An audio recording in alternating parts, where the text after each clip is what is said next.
My name is Grace Bennett, and I was 33 years old the Thanksgiving that quietly changed the direction of my life. If you had looked around the dining room that afternoon, you would have thought my family was like any other.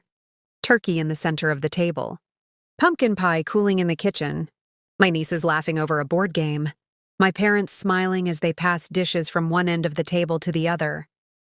But families are complicated, and sometimes love isn't measured by what people say. Sometimes it's revealed in the little things they do over and over again.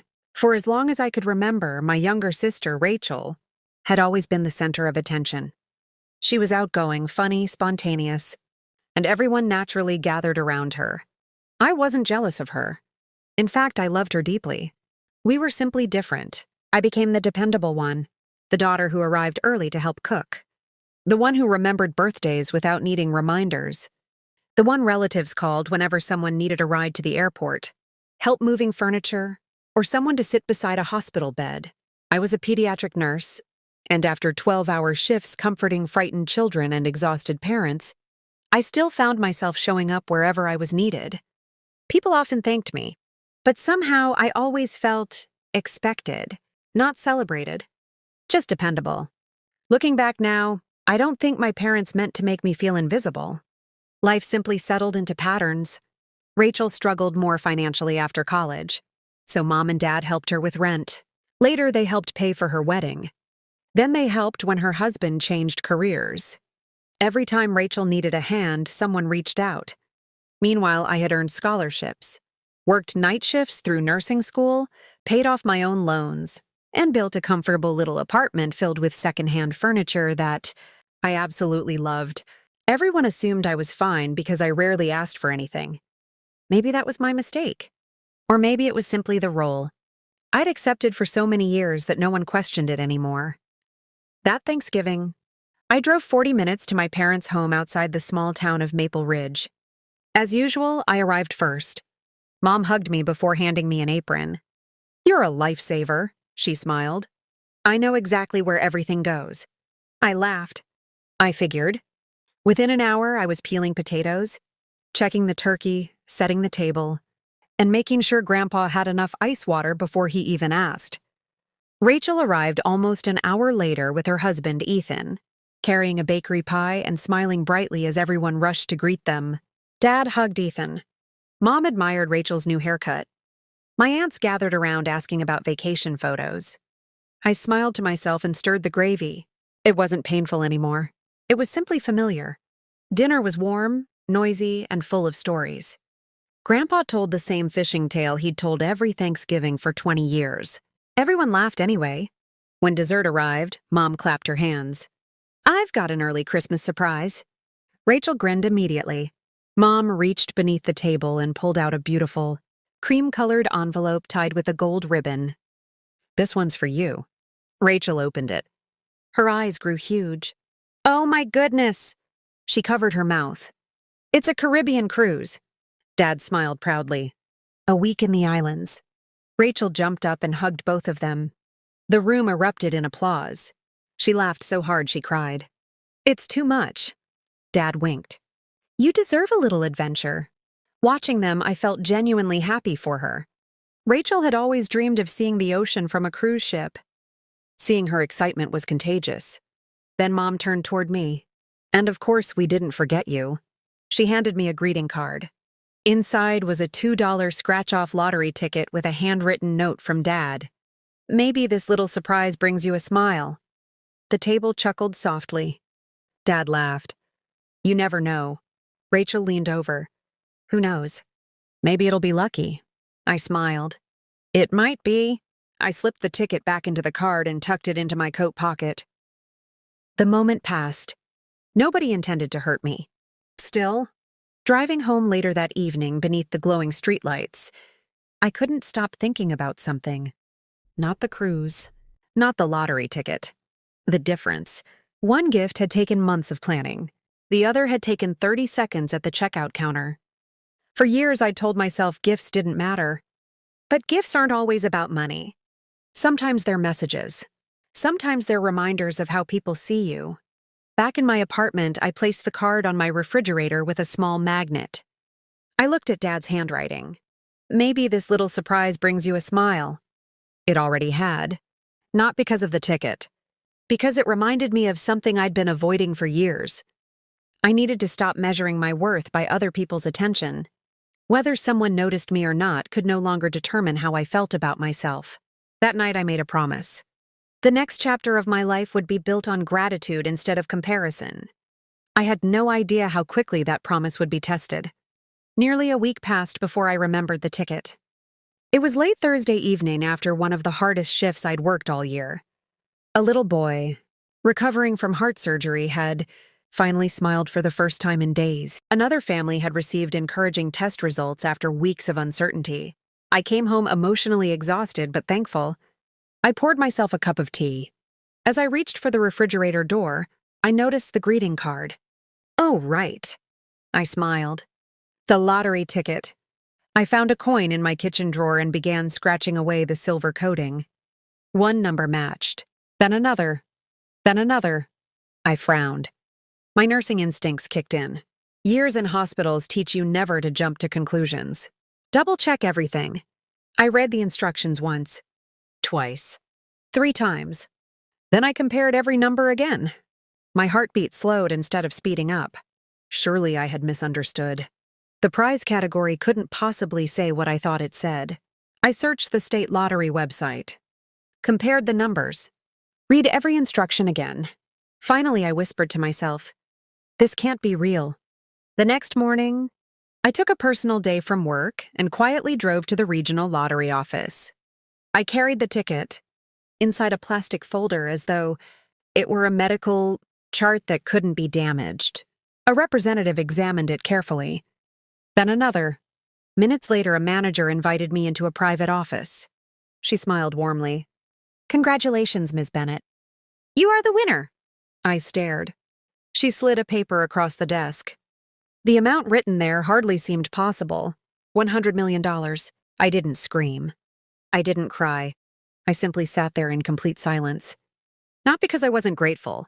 Because life-changing moments don't always arrive with fireworks. Sometimes they arrive so quietly that your heart needs time to catch up. Driving home, one thought stayed with me. Money changes circumstances. But it doesn't have to change character. I didn't want wealth to make me someone I no longer recognized. So instead of calling everyone I knew, I did something else. I called an attorney experienced in helping lottery winners protect their privacy.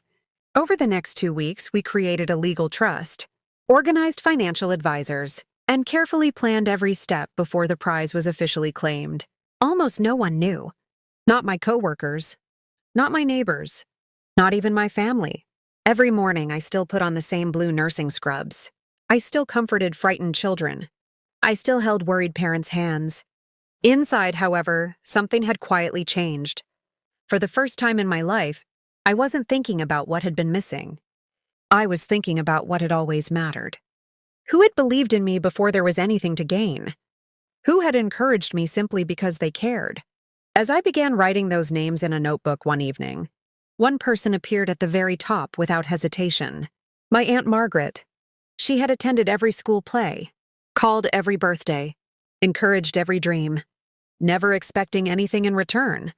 Looking at her name, I smiled. Maybe this incredible blessing hadn't arrived so I could prove anything.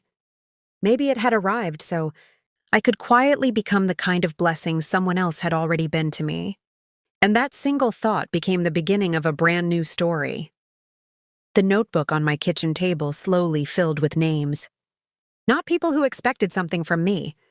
People who had already given me something long before a lottery ticket ever entered my life. At the top was my Aunt Margaret.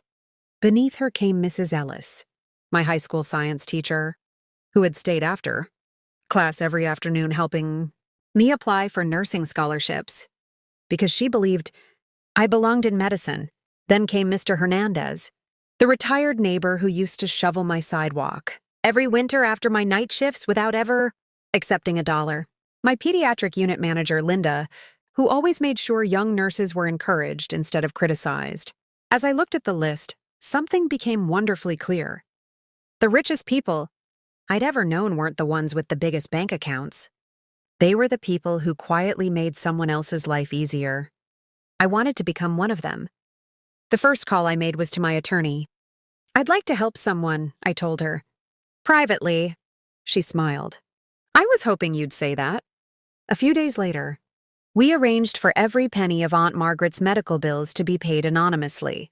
She had recently undergone surgery and had been worried about losing the little house, where she'd lived for nearly 30 years. She had never complained, never asked anyone for help. She simply kept working part-time and trusted that somehow everything would work out. One Tuesday afternoon, she called me. She was crying so hard I could barely understand her. "Grace!" "What happened?" I asked, immediately slipping into nurse mode. "The hospital called. They said someone paid everything. Every single bill. I don't know who did it. I've been praying every night. I thought I'd lose the house. And now—" She couldn't finish. I closed my eyes. "I'm so happy for you," I whispered. "They called whoever helped me an anonymous donor. There are still good people in this world," she said. "There always have been," I replied. I never told her it was me. Some gifts become more beautiful when no one knows where they came from. That conversation stayed with me for days. It reminded me that kindness doesn't need applause. Soon afterward, another opportunity appeared. The children's hospital where I worked had spent years trying to raise enough money for specialized equipment that would allow critically ill children to receive treatment closer to home instead of being transferred hours away. Fundraising events helped. Bake sales helped. Charity dinners helped. But the goal always seemed just out of reach. Working with my attorney, I arranged an anonymous donation through the trust. Enough to purchase every piece of equipment on their wish list. Enough to create a financial assistance fund for families struggling with medical expenses. Enough to make sure no parent ever had to choose between paying rent and staying beside their sick child. The announcement came during a staff meeting. Our director stood at the front of the room holding back tears. "I don't know who this donor is," she said. "But because of this gift, children's lives are going to change." The room erupted in applause. Several nurses cried openly. I stood beside them wearing my ordinary blue scrubs. I clapped just as hard as everyone else. No one looked at me twice. And strangely, I loved that. For years, I'd thought being overlooked was painful. Now I realized anonymity could be peaceful. Weeks passed. Then one Saturday morning, the local newspaper printed a headline that spread through town like wildfire. "Local resident claims 100 million lottery. Jackpot through private trust." No name, no photograph, just the amount. Within hours, everyone seemed to have a theory. Customers talked about it at grocery stores. Neighbors guessed over backyard fences. My coworkers joked about imaginary vacations. Even my family became fascinated. Rachel texted me. "Did you see the news? Someone around here won $100 million. Can you imagine?" I smiled at my phone. "I hope whoever it is uses it wisely." She replied with a laughing emoji. Life continued. I kept working. I kept volunteering. I kept smiling. The money remained, almost unreal because nothing important about my daily routine had changed. Then something unexpected happened. One evening, while cleaning my closet, I found an old cardboard memory box. Inside were birthday cards, Christmas ornaments, school photographs, tiny souvenirs from childhood. I spent hours looking through everything.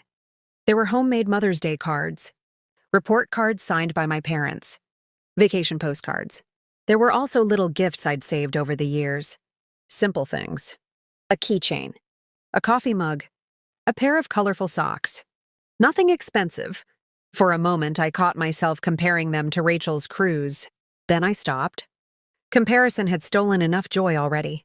Instead, I looked at each item differently. Every family has imperfections. My parents hadn't always understood how deeply encouragement mattered to me. But they had still packed school lunches, cheered at soccer games, stayed awake beside me when I had pneumonia, driven me to nursing school interviews. People can love imperfectly, sometimes without realizing where they've fallen short. That realization softened something inside me, not because the past disappeared, but because forgiveness creates room for healing. I gently closed the memory box, The next morning, I invited my parents to lunch. Just the three of us. No holiday. No audience. No expectations. Mom looked surprised when I suggested it. "I'd love that," she said. We met at a quiet family restaurant. For the first 20 minutes, we talked about ordinary things. Grandpa's new hearing aids, Rachel's upcoming cruise, my hospital, the weather. Eventually, Mom reached across the table. "You've seemed different lately." "In a good way." "Calmer." I smiled. "I think I finally realized something." "What's that?" "I've spent too much of my life waiting to feel chosen." Dad looked thoughtful. "I'm sorry if we've ever made you feel that way." His voice was sincere. There was no defensiveness, no excuses, just honesty. "I know you never meant to," I answered softly. "I also know Rachel needed different things than I did. I don't want us keeping score anymore." Mom's eyes filled with tears. "We never knew you carried that. You always looked so strong." "I learned to be." Dad reached across the table. "You've always made us proud, Grace." We just forgot to say it out loud. Those words healed something money never could. When lunch ended, we hugged in the parking lot. No dramatic speeches, no miracles. Just three people choosing to understand each other a little better. Driving home, I realized something remarkable. The greatest gift I'd received wasn't the lottery. It was perspective. Without it, I might have spent the rest of my life believing my value depended on how loudly people celebrated me. Instead, I was finally learning that real love isn't measured by expensive presents. It's measured by presence, by showing up, by listening, by growing. And although my family wasn't perfect, perhaps none of us ever had to be. Christmas was only 2 weeks away. I had one more surprise planned. This time, it wouldn't be about money. It would be about bringing an entire family back together in a way none of us would ever forget. Christmas Eve arrived wrapped in fresh snow, the kind that makes every porch light glow a little warmer and every neighborhood seem quieter. As I drove to my parents' house, I wasn't carrying anger. I was carrying hope. Not because I expected a perfect ending, but because I had finally stopped expecting other people to heal wounds only I could choose to release. When I walked through the front door, the familiar smell of cinnamon, pine, and roasted turkey welcomed me. Mom hugged me tightly. "I'm so glad you're here." "So am I," said with a smile. Dad helped me with my coat. Rachel hurried over and wrapped me in another hug. "Merry Christmas, Grace." "Merry Christmas." The living room buzzed with cousins, grandparents, aunts, and uncles talking over one another. Children chased each other around the tree while Christmas music played softly in the background. For the first time in years, I simply enjoyed watching everyone. No comparisons. No keeping score. Just gratitude. Dinner stretched long into the evening with laughter, old family stories, and Grandpa insisting everyone taste his famous homemade pie. After dessert, Dad stood beside the Christmas tree. "I think it's time for presents." Everyone gathered around. Packages were passed from person to person until nearly every gift had been opened. Then Dad looked at me. "Grace, I think your mother and I owe you something." The room grew quiet. Mom stood beside him, holding a small wooden box. "We've spent the last few weeks talking," she said softly. "Really talking. We realized there were times we praised your independence so much that we forgot you. Still needed encouragement." Tears filled her eyes. "We're sorry. Not because of money. Not because of gifts. Because we didn't always make you feel as loved as you deserved." The room became completely silent. Dad continued, "You've spent your whole life taking care of everyone else. You never asked us for anything. We thought that meant you didn't need us. We were wrong." He handed me the little wooden box. Inside wasn't jewelry. It wasn't cash. It wasn't anything expensive. It was a family photo, one I'd never seen before. I couldn't have been older than 8.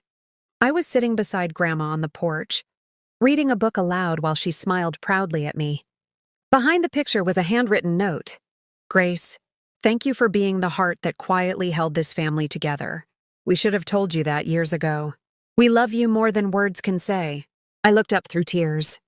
"This means more than you know." Mom hugged me. "So do you." Rachel stepped forward next. I need to tell you something. She wiped her eyes. When we were kids, I always thought you were fearless. You could fix anything. I never realized being dependable could also feel lonely. I'm sorry. I should have noticed. I smiled. You notice now? She nodded. I do. And I want us to be sisters the way we should have been all along. We embraced while the entire family quietly watched. No one applauded. No one interrupted. It was simply one honest moment replacing years of assumptions. A little later that evening, I stood beside the fireplace. There is something I'd like to share. Everyone turned toward me. Most of them still had no idea that I was the anonymous lottery winner. I've been given an incredible blessing this year. I've decided that the best way to honor it is by sharing opportunities with others. I explained that an anonymous trust had already paid someone's medical bills, funded new equipment for the children's hospital where I worked, and created a scholarship for future nursing students. I never mentioned that I had been the donor. I simply spoke about gratitude, about generosity, about remembering the people who stand beside us long before life becomes easy. Then I looked directly at my family. I've learned something important. Love isn't measured by the size of a gift. It's measured by the size of the heart that gives it. Money can buy vacations. It can build houses. It can solve problems. But it cannot replace kindness, encouragement, or time spent together. The room remained still. Every face reflected quietly on those words. Aunt Margaret smiled knowingly from across the room. She still had no idea that her medical debt had disappeared because of me. She simply looked happy. That was enough. Later that night, after everyone had gone home, Dad walked with me to my car. Snowflakes drifted slowly beneath the porch light. I'm proud of the woman you've become, he said. I always have been. I just wish I'd said it sooner. I hugged him. We still have time. He smiled. Yes, we do. The following spring brought many changes.